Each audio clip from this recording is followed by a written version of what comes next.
I would love to have love, right? I think that anybody that said they wouldn't are lying. But in the meantime, especially until it's real love, I'm still gonna have a great life, you know. Hey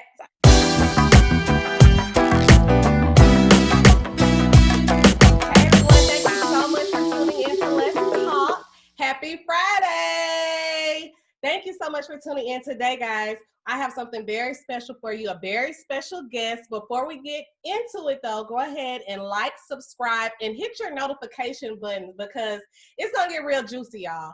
So today, we have Miss Aysha Labon, also known as Journalistic Jewel. So I really want to, so not only are you're graduating with your master's in communications, you're doing this research study on Black women and how television affects them. You're mentoring young girls and you're a mother.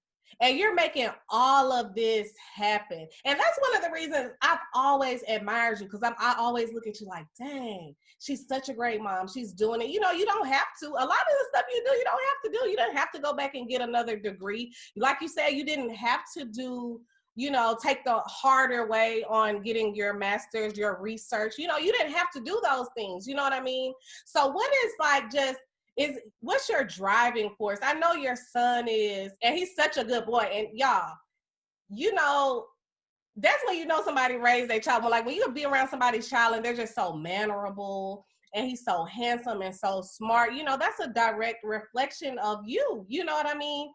So that's just, I've just always admired that about you. So how do you, how do you pull all that together? What's your driving force? What's your motivating force to say, okay, I'm going to do this. I'm going to do this. I'm going to do it the harder way. I'm going to, just to keep going, because I know we all just have, days or weeks.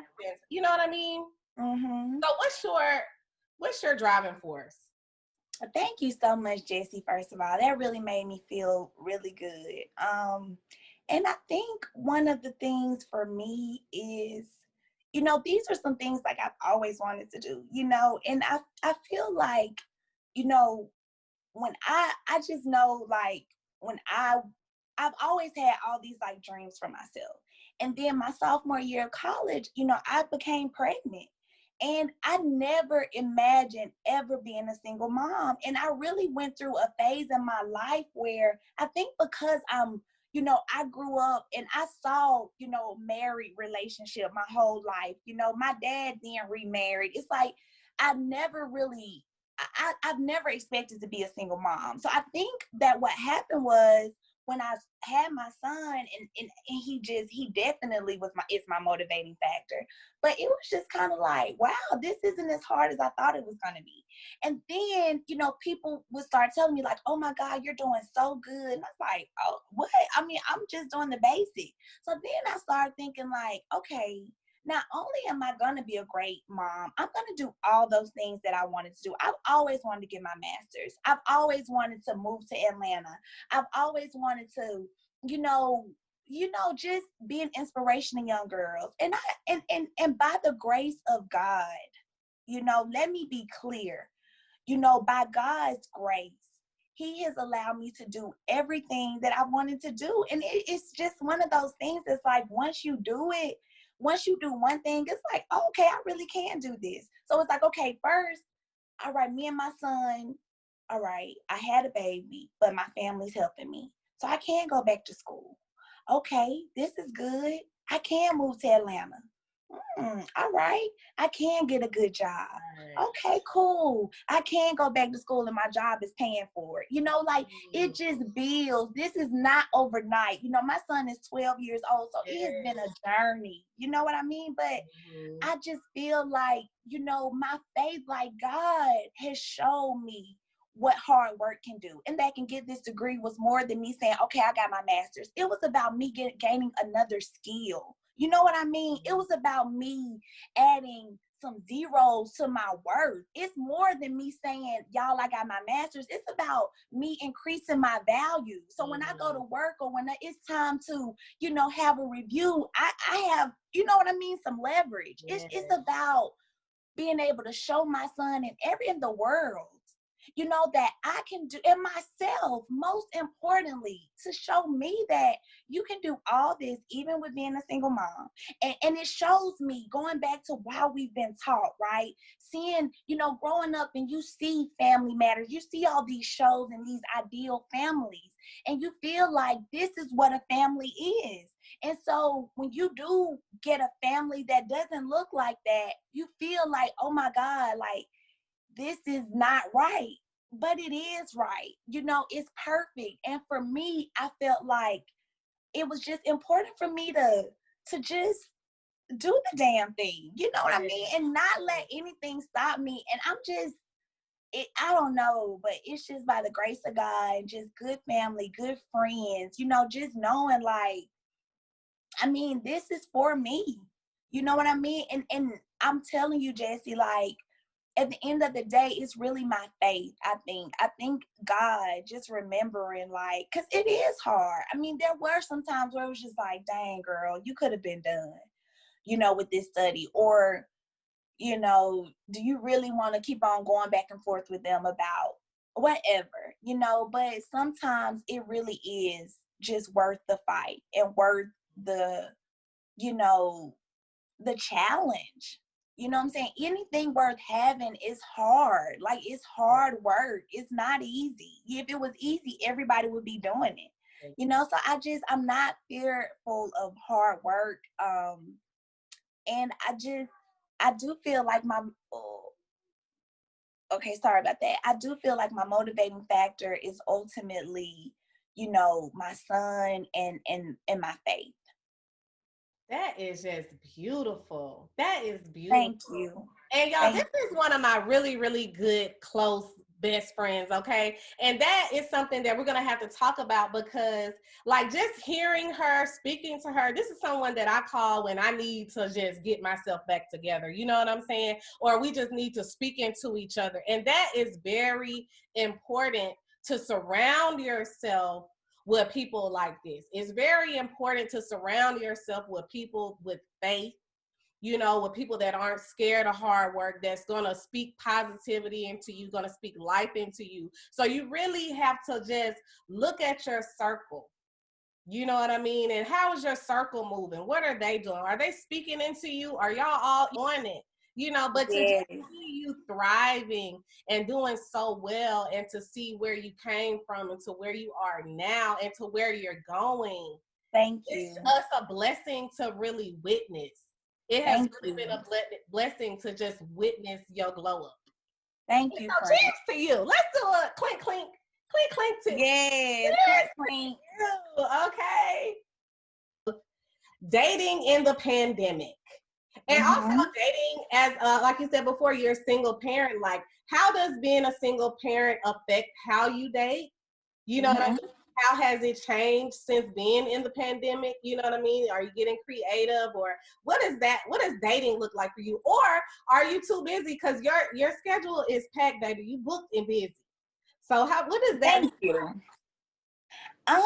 So dating as a single mom, first of all, is very interesting. So for me, I'm not gonna say dating hasn't been a priority, because I love having fun, going out, just having cool experiences. I will say that I've met a lot of I'll tell you this, like, I'm very proud of kind of like the grade of men that I attract. I meet really good, successful guys. And a lot of these guys have obligations themselves, so they're cool with. Yes, okay. You better be attracting the. Okay, y'all, come on. And that's it's kind of a blessing, because it hasn't always been this way, right? So as a woman, you really start looking at the type of guys you attract, and it's like, you want some good, high quality. And I'm very proud of that. And let me ask you this. So you saying successful Black men. So that means something different to everybody. So for you, what does a guy need to come with? What you know what I mean? Like, what does he need to have? What does he need to come with? Like, what does success mean for you?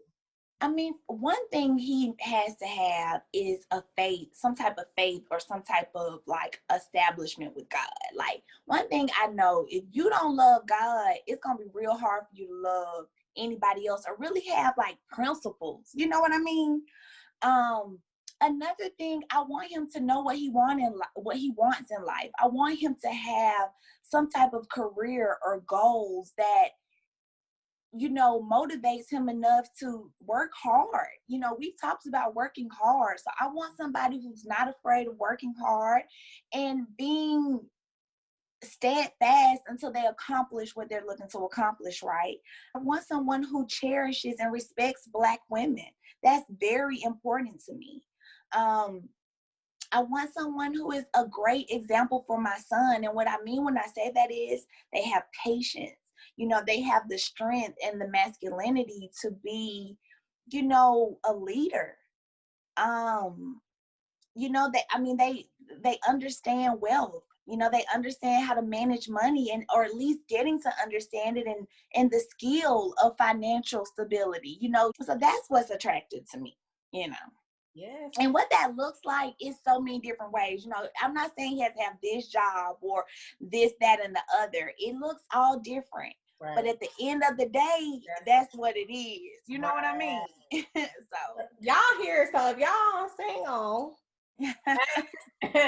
and fit the qualifications, because, you know, being successful and, like she said, attracting a successful man, success looks different to everybody. So to her, success is more, you know, about really being a good person and respecting yourself and ready to really respect another human being, another woman, and cherish and honor them. I think for me, like right now, single Black moms have to find a way to have more, right?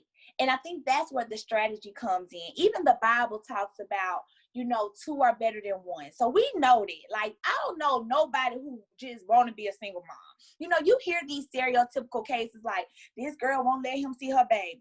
I don't know nobody like that in my life. Now, maybe there are some moms like that do use their children, you know, as weapons, but I don't know a mom who would not accept any help or any time to help, you know, with her child. Right. So when you don't have that, you have to figure out ways to kind of maximize what you do have. So if two are better than one, you got to find a ways to supplement that income. So that might be finding another job, or it might be going back to school, right? Increasing your worth.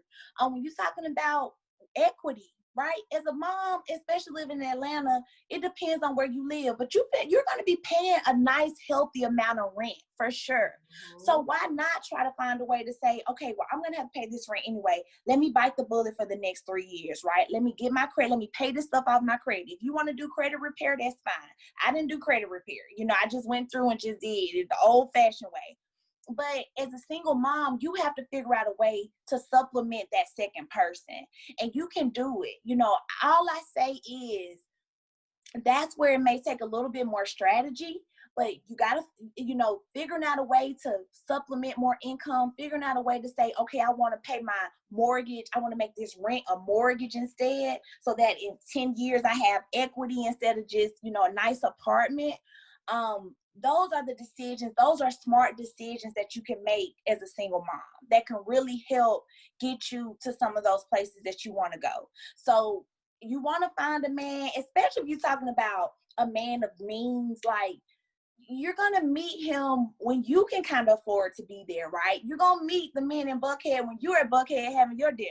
You know, you're going to meet the men in Buckhead when you're in Buckhead working and you're just going to lunch to pick up. You know, it's just like you have to put yourself in position and let those men fall as they may.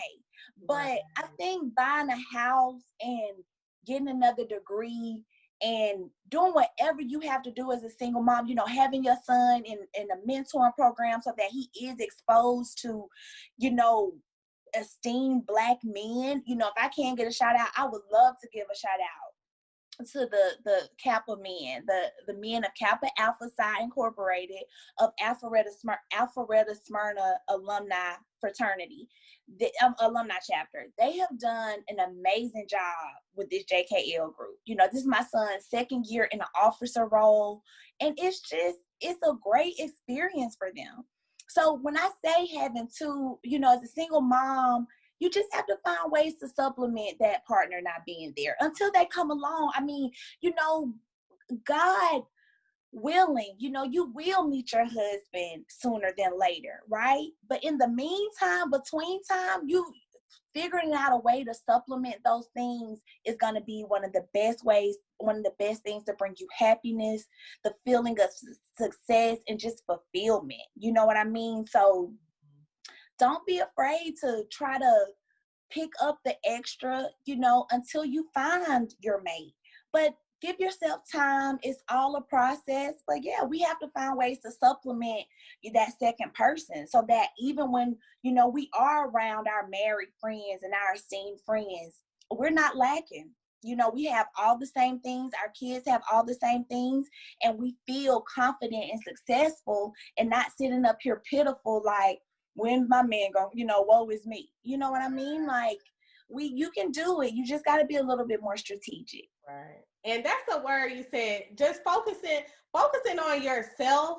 That's really all you can do, because that's all you can control, right? You can't control when a man is going to come or when you're going to meet someone, but you can control what you can control. And you can control your hustle. You can control, prioritizing and organizing and strategizing and putting plans in place, like you said. So that is what's up. That is golden. Okay. Because you have a kid to raise and time is going to go by. They're going to be 10 and 15 and 20. And in that time, in the meantime, right, but between, I guess, other than a man, you want to still be able to have experiences with your child. You still want your child to be able to say, you know what, I'm 18 now and I had a really good childhood. Right. And then guess what? You do whatever you want to do, child. If you want to go get a man, if you want to have 3 men running up and out your house, you know what I mean? You can do it then, but you're still able to do that having a son or having a child that said, look, I had a good relationship with my mom. I had a great childhood.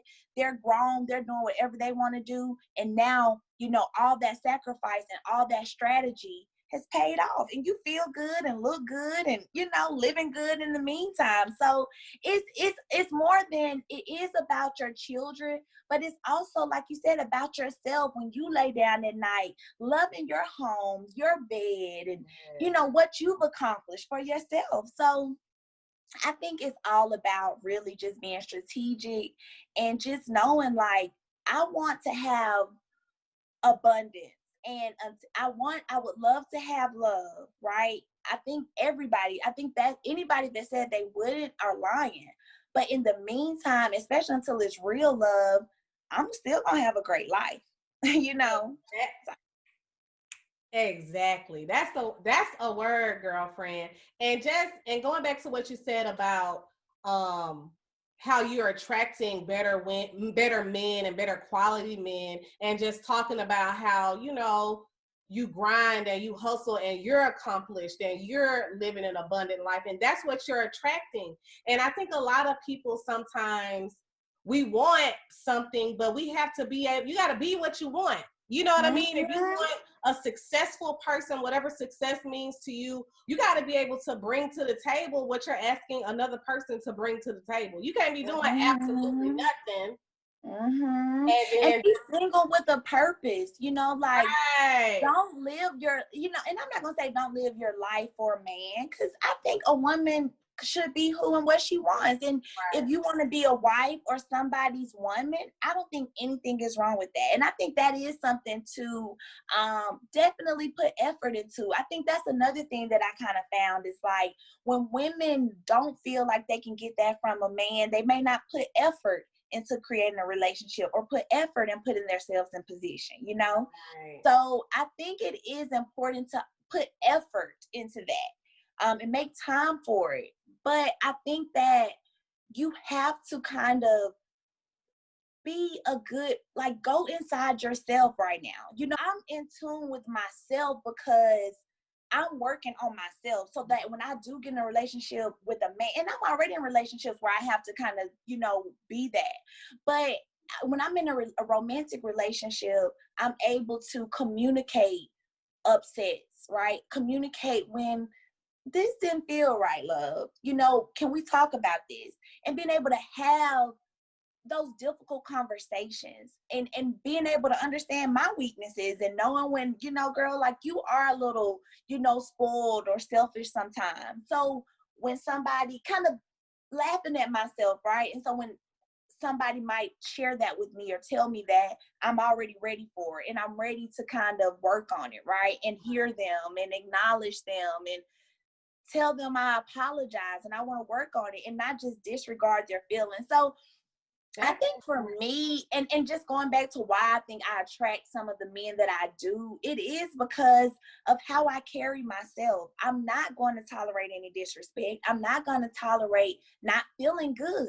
And I'm going to try to do everything in that relationship to, you know, make it known. And hopefully we can get to a point where we do feel good together. But if I can't, and then you can't, then we just need to go ahead and part our separate ways. And that's in any relationship. And I think that because I think that I've gained that maturity within my soul, you know, I've met men who appreciate that and who kind of like, they like it, you know, and they try to self-love, that's confidence. That people are attracted to confidence. And I always say, like, once a woman truly gets to a point where she truly loves herself, you know what I mean, and appreciates herself and really starts to see her true value, you can never dog her out. You're not even going to get the chance to dog her out. You're not going to get the chance to do all that foolishness that you may have done.